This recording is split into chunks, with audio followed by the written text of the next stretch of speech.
I won 6 championships. Bill Russell won 11. Does that make Bill Russell better than me and make me better than him? No, because we play at different eras. So when you try to equate who's the greatest of all time, it's an unfair parallel. It's an unfair choice.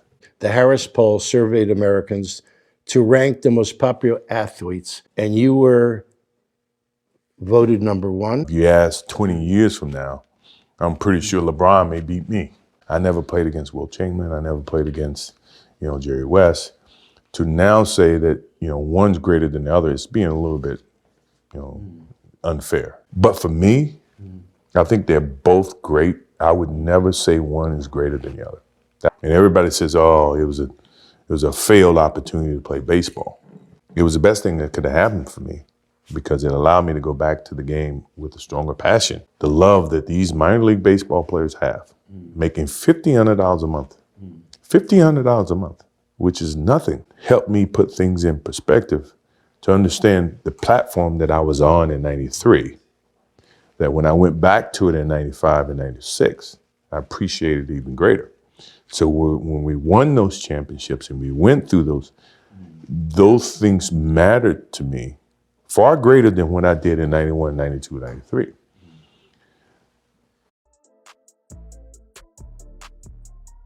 Hi， 大家好，我是伦伦。前一阵子我做了一个 Pippen 自传精华的系列啊，里面完整的介绍了 Pippen 在 NBA 的17年生涯，包含跟 Jordan 一起拿下2次3连霸，还有 Jordan 去打棒球那2年。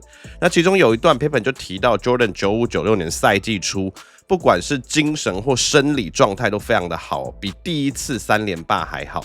那Pippen 的猜测是 Jordan 去打棒球的失败经验，让他更珍惜自己的篮球天赋，变得更有动力、更饥渴。为了证实 Pippen 的说法，我就去找了很多 Jordan 的访谈。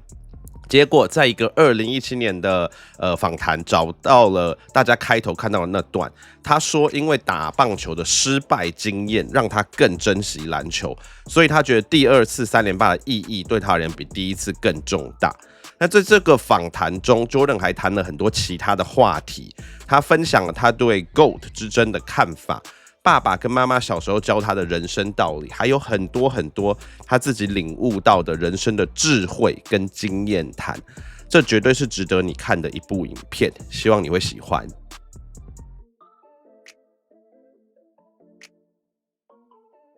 So, in late 2015, Yeah. And I'm sure you know of this, but the Harris poll surveyed Americans to rank the most popular athletes in American history. And you were voted number 1. Babe Ruth was number 2. Muhammad Ali was number 3. And then there were a bunch of others, many of whom you know. All of this is wonderful. In your life, what is your greatest regret? Oh. I really don't have regrets. I am a person that says, as soon as you look back in your history and you come up with something that you feel like you want to change, something else has to change. So. What about your biggest disappointment? Once again, that's the same analogy. Disappointment to me, to win, you got to lose. To be successful, you got to have something that's not successful. To be happy, you got to have disappointment.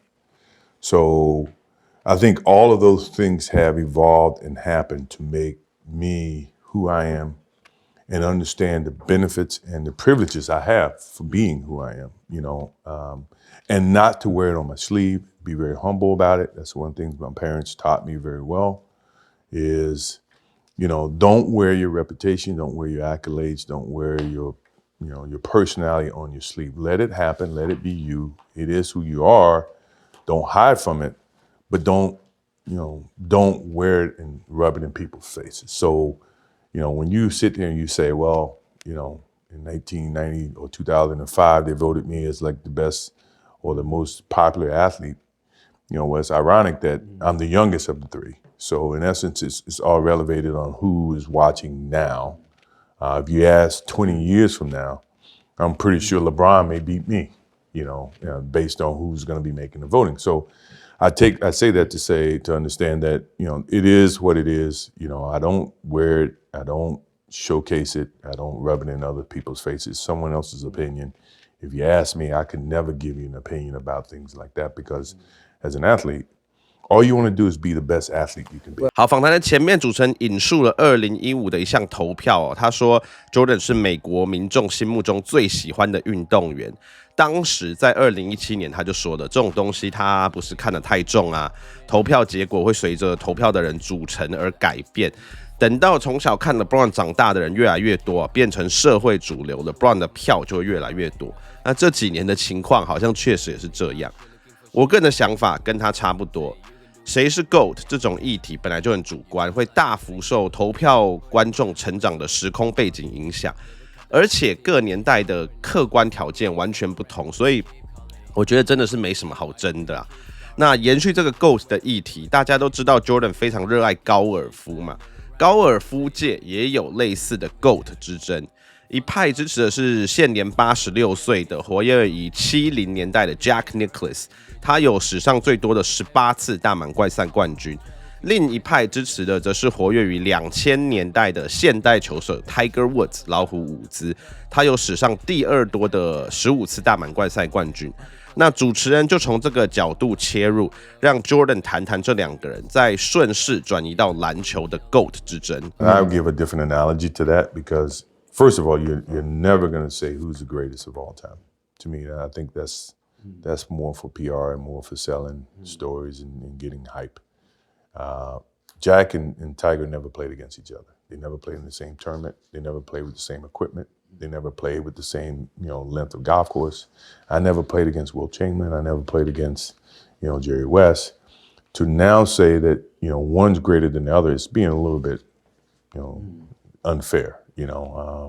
I think when you can see the similarities and you understand, this is one way you can judge the two. How much impact did each change or evolve the game?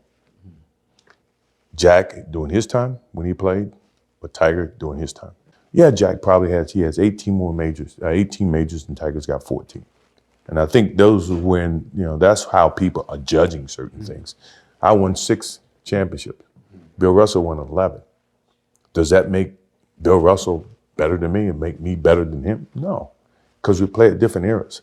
So when you try to equate who's the greatest of all time, it's an unfair parallel. It's an unfair choice. But for me, I think they're both great. I would never say one is greater than the other. That's me. That's my opinion. Okay. Jordan 这段说的跟我的看法差不多。我觉得我们都还不用讨论到实际场上打法的转变，就可以知道各个世代的篮球或者是职业运动有非常多不同的地方。像是60年、70年代有2个数据魔人 ，Bill Russell 有11次冠军 ，Will Chamberlain 有过平均50分，出场时间平均48.5分钟。可是当时的职业运动的规模跟今天完全就不能比，有很多球员甚至不是专职打球，休赛季还要兼职。接下来，在 Jordan 进入 NBA 的80年代，毒品泛滥，粗估联盟中可能有1/3到1半的球员都常态性使用苦柯碱或者类似的毒品。这种事在今天是根本没有办法想象的事情。所以我的重点就是各个世代的各项客观因素完全不同，唯一的共通点可能就是他们在打一个名义上叫做篮球的运动，甚至篮球本身都有很多的改变。你硬要把不同时代的球员拿出来比，我个人认为是没有意义的，而且常常就只导致更多无谓的争论，大家在那边吵来吵去。好，讲完了 GOAT， 接下来我们来听 MJ 讲一些人生道理。众所皆知，93年公牛第1次3连霸后 ，MJ 的父亲被谋杀，他也因为这样第1次从 NBA 退休，去打了1年半的棒球。很多人把这个事情视为 MJ 运动生涯中少数的失败，甚至有些人说是污点。可是他个人完全不是这样看的。我们来听听看他怎么谈跟他父亲的关系，还有他为什么把去打棒球视为自己人生做的最正确的原因之一。If your dad were alive, he'd be so proud of you. What would my father do right now? first of all, he'd probably be sitting and smoking a cigar and answering some of the questions that he's a very thoughtful guy. You know, the thing that I remember the most about my father, and, you know, I had him for 32 years, you know, and I never look at it from a negative sense. Obviously, he was murdered, and, rarely do I get the chance to talk about him, you know, but the thing that I do remember all the time, you know, I think about him practically every day, is for a person like myself who live in the spotlight and is so critical, you know, from people all the time in terms of what I do, what I say, you know, where I go. The thing he's always said, take a pause before you make a decision and say, what if? And the purpose for saying what if is that whatever decision you make, always either going to have consequences, either pros and cons. Well, I mean, once again, it's not just my father. You know, my mother calls me practically every day, reiterating, keep your nose clean. She ends the conversation of every time I hang up, as opposed to me, you know, hey, obviously we say, I love you, Mom, can't wait to see you, talk to you soon, blah, blah, blah. Her last word is keep your nose clean. That's her constant reminder to say, hey, look, people are watching. You know, people are learning, people are paying attention. And, you know, the best news in today that sells is negative news. That's what the reporters want. I know. And not that I live in a box to where I'm afraid to do things. I know that, you know, as my father says, the what if comment is to be able to deal with the consequences of what decisions you make. And you think about that. If you think about the consequences, pro or con, you make the right decisions that you feel is the right decision. Now, all the decisions I made, other people may view to be not the right decisions from their perspective. But for me to go play baseball, and everybody says, oh, it was a failed opportunity to play baseball. You know, that's what they think. For me, it was the best thing that could have happened for me because it allowed me to go back to the game with a stronger passion. At the same time, I was able to understand the love that these minor league baseball players have, making $1,500 a month. $1,500 a month, which is nothing. But for them, it was big. To me, to see that helped me put things in perspective, to understand the platform that I was on in 93, that when I went back to it in 95 and 96, I appreciated it even greater. So when we won those championships and we went through those things mattered to me far greater than what I did in 91, 92, 93. People don't see that, and people will never understand that to be success. You know, all they think about, well, he batted .202, you know, and he struck out a certain number of times. Yeah, okay. You know, but the effort was there, and the learning curve and the passion was there that has transcended not just to me, but to other people who are afraid to do things because they're worried about the perception that may come from other places.